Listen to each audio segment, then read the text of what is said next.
Now that the neon weapons are here in tabs, I'm gonna go through those weapons and rank them. Shout out to the tabs wiki page. If you haven't been there already, they've got the data points for each of the weapons for everything. I put that data into a Google sheet to help me visualize the characteristics of these weapons, and you might be surprised. Bringing up the caboose on this list is none other than the Neon Stasis Storm. Now this thing looks pretty sweet. It's a yellow double electrical pole thing, I don't know, but it sucks, frankly. The cost is $350, one of the highest out of these weapons, and it does absolutely no damage. The damage max is 40 per unit. What it does is it hits one person. If there's 4 other people in the vicinity, it will freeze all of them for 3 seconds. Now that's pretty good, but whenever you consider the cooldown of 5 seconds, well, you're just stopping them for a little bit of damage for 3 seconds. They move 2 seconds, then you stop them again,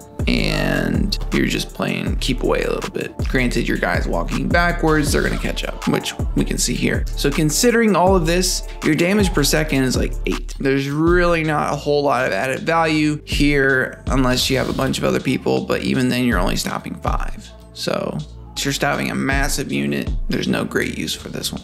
Next up, we have another gun. At number 14, the Neon Focus Flare. Now this thing is pretty sweet in that it just melts people away. The cost is $250. The damage does like 550 with one full flare beam, but it takes 8 seconds to cool down, and you can only attack 1 unit at a time. It doesn't really do any splash damage. So you're pretty much set on attacking 1 person. And if you don't give this unit a lot of health with this weapon, then you might not even get the full charge out of it, frankly, if they're getting close. Because the range on this is 8, so is the Neon Stasis Storm prior to this, so you have to be right up close and personal. To give you an idea of the next thing, like the swords are between like 3 and 4 for the most part on range. So 2 swords length away, it's pretty close. So considering the cost and usefulness in a lot of different scenarios, this comes in at number 14. Speaking of swords, number 13, we've combined all of the Neon Shattering Sharpness swords, 1, 2, 3, and 4, because they all have the same stats. Cost is 50, so you could have 1 in each hand for 100. The damage is 95 to 190, depending on the impact that you get. Cooldown is 1.5 seconds, so it comes out to damage per second around 127, which is higher than the previous 2 for sure. Your range is 3.2, so you have to be pretty close. And the force on hit is only 35, so you just nudge them a little bit whenever you hit them. These things look cool, and I like having some units thrown on the battlefield with these swords because they look awesome. But otherwise, it's not a fantastic sword or weapon. It would need to be combined with some other things.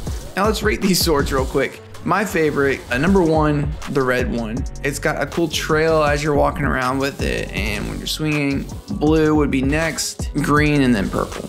Basically 4, 3, 2, 1. So that was number 13. Now number 12 is another sword. It's the double Desolation. Now this is Darth Maul. Very cool looking sword, but it costs 150 for less damage than the other swords actually, but you do get a little bit more range and a bit more knockback. So the knockback is 450 with this sword, but you do less damage overall, but a higher rate of attack. So 1.2 seconds compared to the sword's prior 1.5, and you do knock back. So that's probably the biggest advantage of why I put it at 12 over 13 for the other swords, just because you're going to be able to keep knocking people away.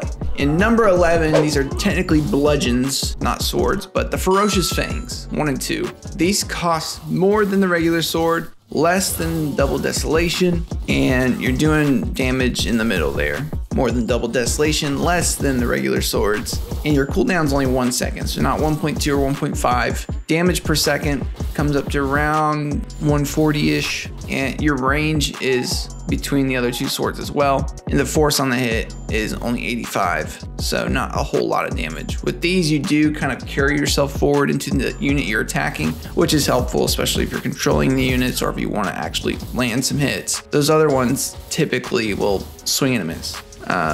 So keep that in mind whenever you're selecting things. No knockback though, so this was kind of a tough one, 11 and 12. Knockback versus actually getting a hit in, take a pick. At number 10, the last sword. I had to group them all together because they're just not the best weapons compared to the next ones. The Neon Elimination Edge. This thing looks sweet. It's the tuning fork sword, but it is one of the highest costing weapons on this update. At 450, it does 250 damage per hit, and this damage isn't impacted by the amount of contact that you make against another enemy. So as long as you hit it in some respect, it's 250 damage, which is why I put it at the top of the list here. It is relatively slow at 2.5 seconds cooldown, which comes out to about 100 damage per second. But with this sword, as you see here, you can swing it across and actually hit multiple units at once and do significant damage across that swing, which these other ones don't really always get you.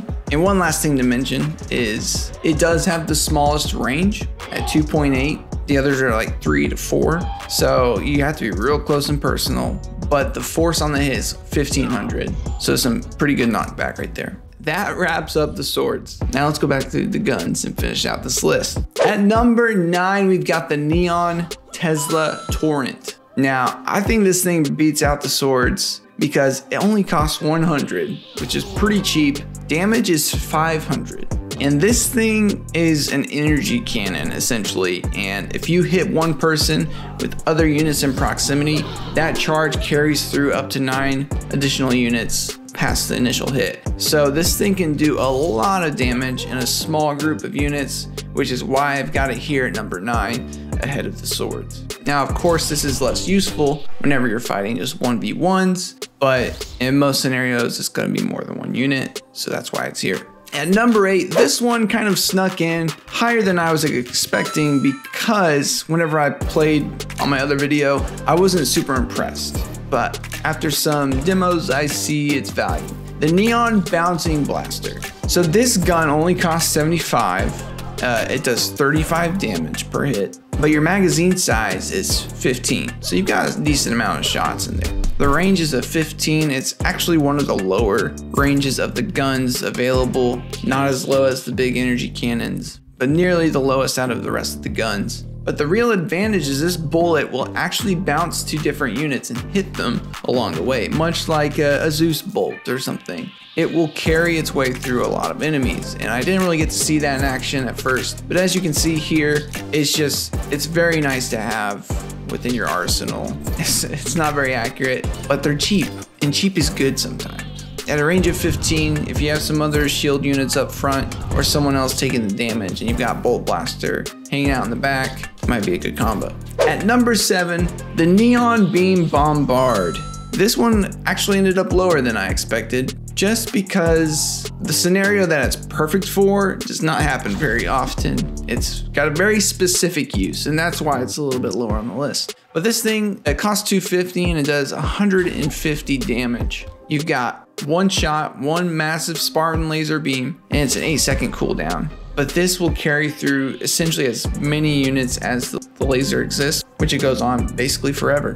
The force on hit is 6,500, which is one of the highest on the list, just below the Neon Tesla Torrent, which was number 9. It takes about 8 seconds for you to get the next charge, and it takes 2 seconds to boot up. So every 10 seconds, you're sending out a beam. Now if you can get the units on the enemy side to line up for you, perfect way to knock them down. Except for shield units. The neon guns don't go through shields. It's unfortunate. At number 6, the Neon Annihilation Apex 1 and 2. What brings them above the other weapons is that it's able to pull in and implode a group of units, no matter if they're in a line or spread out or whatever.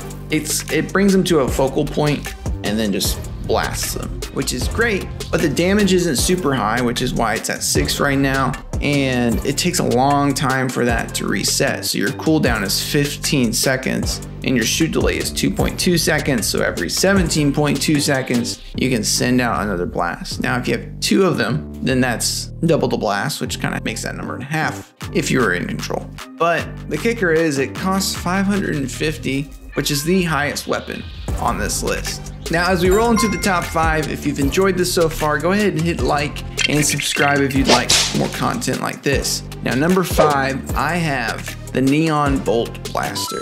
This thing is just as cheap as the Bouncing Blaster at 75, but it deals 150 damage, compared to 75 from the bouncing blaster. You have a magazine size of 8, so your whole magazine, if every hit lands, which it won't, it's not as accurate as some of these other ones, you would do 1200 damage. The cooldown is 0.2 seconds between shots and takes 2 seconds to reload. Now the force on hit is formidable at 3500. The rest of these top 5 are about 3500 force per hit, so it's going to offer some knockback to any big units to keep them at bay, or any smaller units to just knock them around. But this thing is at 5. It's not the fastest gun, doesn't have the biggest magazine, doesn't do the most damage, and it's not the most accurate. So pretty effective if you have a bunch of these things. You're gonna do some damage, but that's number 5. At number 4, the Break Blaster. This is the purple rifle.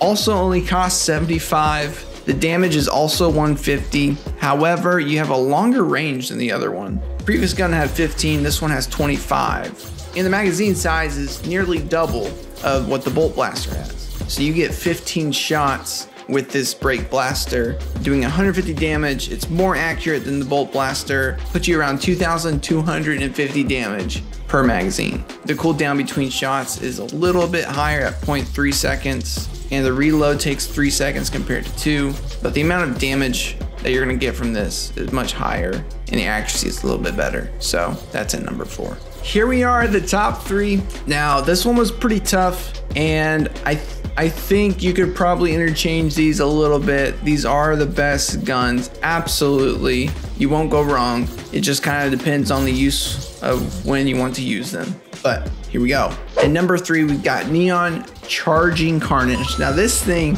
does the absolute most damage per magazine. It costs 300. The damage is 80, but your magazine size is 150 because it's a minigun. So that comes out to 12,000 damage per magazine. The same knockback as the other guns in this top 5. So you're gonna be able to keep someone back and do significant damage over a magazine. Now you can shoot between a quarter to half a second, almost as fast as you can click the mouse. But I put this at 3 because you have to be so close for your unit to even fire, unless you're controlling the unit. And it takes 6 seconds to reload. So that 1 time or 2 times you have to reload, your enemy is closing in on you, and it's such a big weapon that it's carrying around that it kind of gets mixed up in where to fire. It's just so large. Obviously you can edit your units and make this weapon more effective with some other abilities and such, but on its own, this is what we're basing it off of right here, and that's why I've got it at 3.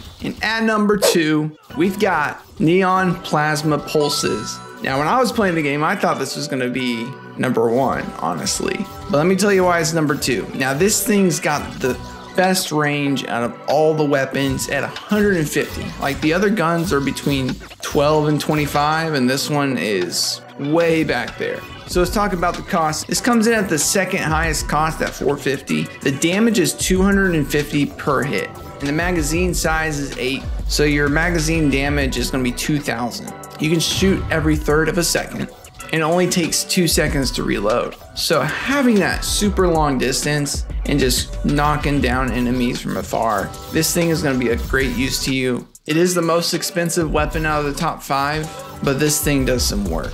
And at number 1, we've got the Neon Barrage Blaster. Now I was pretty surprised at this choice until I saw the stats and the effectiveness of it on the battlefield. So first off, it only costs 150. You could get 2 of these for the price of 1 minigun and have more accuracy and a greater distance because the range is 15 compared to 12. Now that extra 3 range is actually very useful whenever it comes to actual battles. The damage per shot is 150 and you have 25 rounds in this magazine. So that damage per magazine is 3,750. The shoot delay is only half a second. You can fire every 1/10 of a second. It only takes 2 seconds to reload. So a small army of these relatively cheap units is going to do a lot of damage at a good range and very consistently. Now, like I said, this top 3 can kind of be interchanged because you've got long range, short range, middle range. It kind of depends on your need. However, this number one choice, I think, is the perfect middle ground. You've got good range, good damage, good rate of fire. It just encompasses everything that you want out of a weapon. And the knockback helps keep enemies at bay all at the same time. So number one, Neon Barrage Blaster, for sure. But that is it. Let me know what you guys think about my list and my breakdown. I'll post a screenshot of the stats at the end of this video that you can just check out. It was pretty helpful in me making some of those decisions, but when it comes down to it, just go have fun, make these units crazy. Until next time, peace.